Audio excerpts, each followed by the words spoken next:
ভাই আমার কতদিন পর।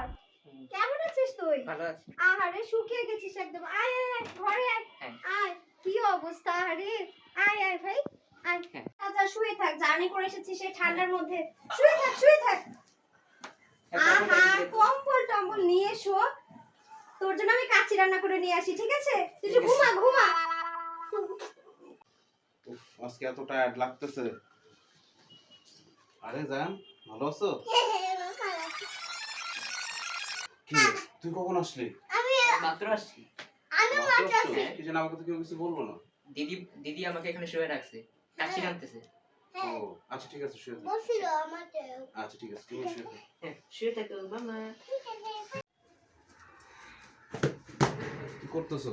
এই তো বই খাতা গুছাচ্ছি। যা ইয়াসিন আসছে না ওর জন্য আল্লাহ চুলে তো কাচিটা পুড়তেছে আমার। দাঁড়াও, আমি যে গতকালকে তোমাকে কাচ্চি রান্না করতে বলছিলাম তখন তো রান্না করলা না। আজকে তোমার ভাই আসছে দেখে আজকে ঠিকই রান্না ইয়াসিন করছি। কতদিন পরে আসছে ওর জন্য আমি রান্না করব না? কতদিন পর? কই ওদিনই তো আসলো।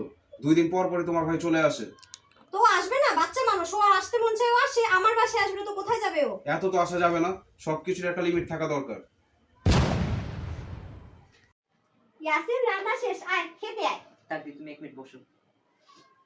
আয় খেতে আয়। 1 মিনিট। দিদি আমি সব শুনছি। জয়বা তোমার সাথে অনেক খারাপ বলবে। আরে ও মজা না করতেছিল, না দিদি, চল আমি চল। বুঝছি দিদি, আমি সমস্যা নেই। তোমার যদি কষ্ট হয় তাহলে আমি আর আসবো না দিদি। তুই আসিস না ভাই, অনেক কথা শোনায় ও আমাকে। থাক দিদি, আমি আর আসবো না। শ্বশুর বাড়ি এমনই হয় দিদি।